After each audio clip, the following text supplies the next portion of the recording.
pain and shock of the death of Officer Ablanedo.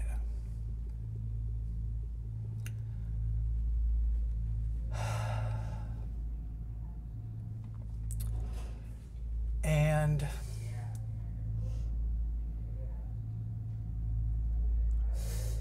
the blow of being sentenced repeatedly to death, being judged by members of the community to be unworthy even of life.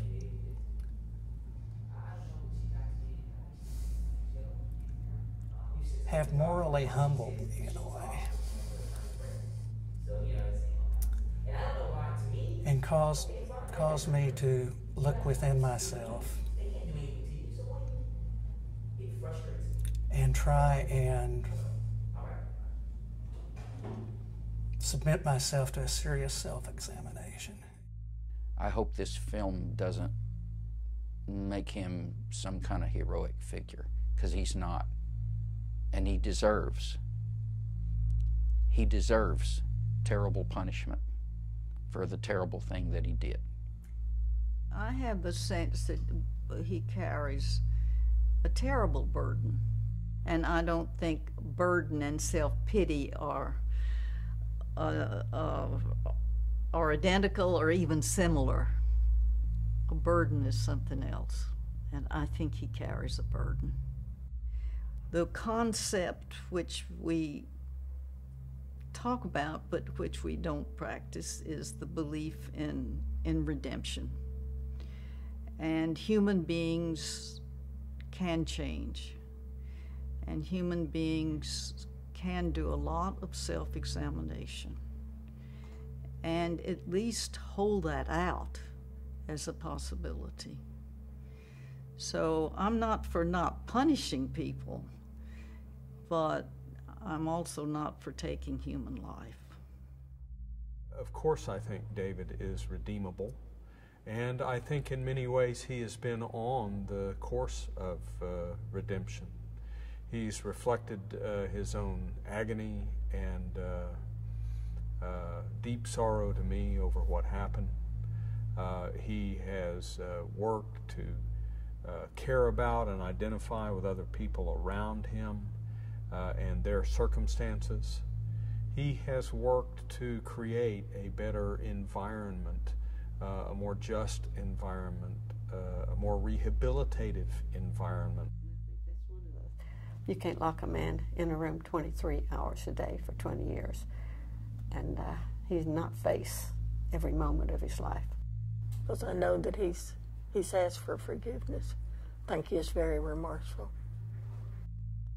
He is definitely on the course of redemption, and that is a remarkably difficult thing to accomplish in a situation that would make most people feel very bitter and angry and just sort of stay in that place. David has had a long time to think about his actions, and as far as I know, he has been a prisoner without a blot of any kind on his record as a prisoner. He's had all these years to consider what transpired and the regret for it. And I would say, I think it's a terrible, aside from the emotional part of it, it is such a terrible waste to lose his life. Another reason that David shouldn't be executed, in my opinion, is because after serving all these years on death row,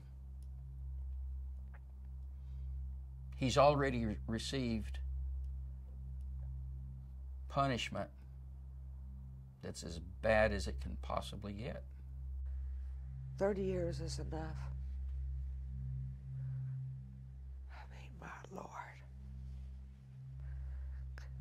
Oh my gosh. That's a long time. That's a long time. He's gotten life. He's already served life. And so now he's going to get life and death. Which, where is that written?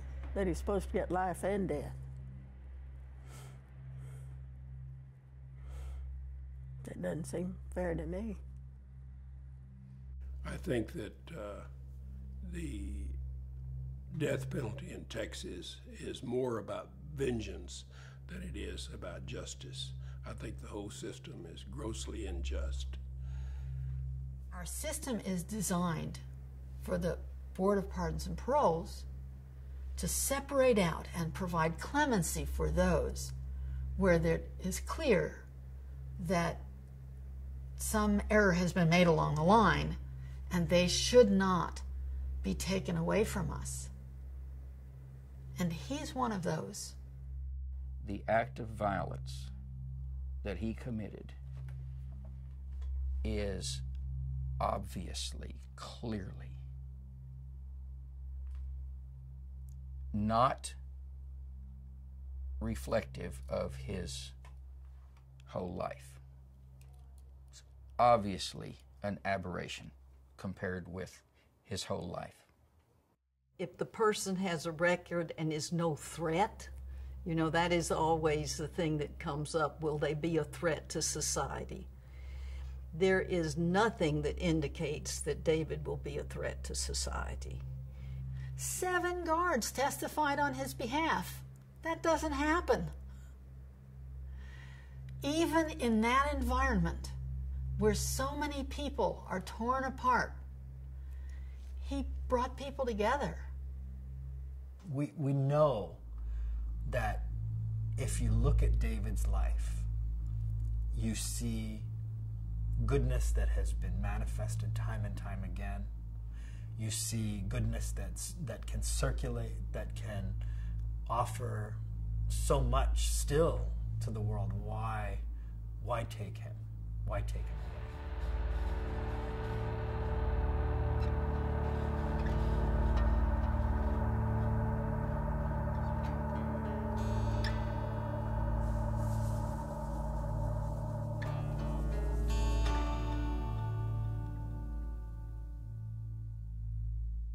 If he were not to be executed, and if eventually he were even to be released into the free world, there's no doubt in my mind that David would be a productive member of society.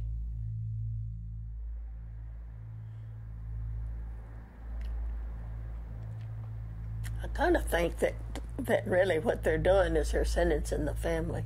That's who they're hurting. That's who really gets the brunt of it, is the families. It's like I got the death penalty.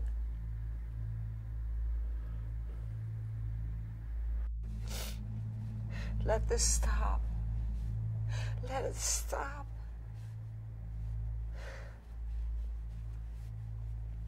And don't kill him. Please don't kill my brother.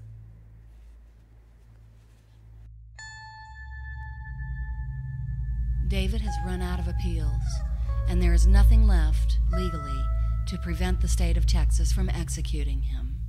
He had no history of violence before this crime occurred, and has had none since. He is not a threat to society, which makes him ineligible for the death penalty, even in Texas. Regardless of the knowledge of his probable death by lethal injection, David has made a constant effort to atone for the murder of Officer Ablanedo. He has spent 31 years under constant threat of death, much of it in solitary confinement.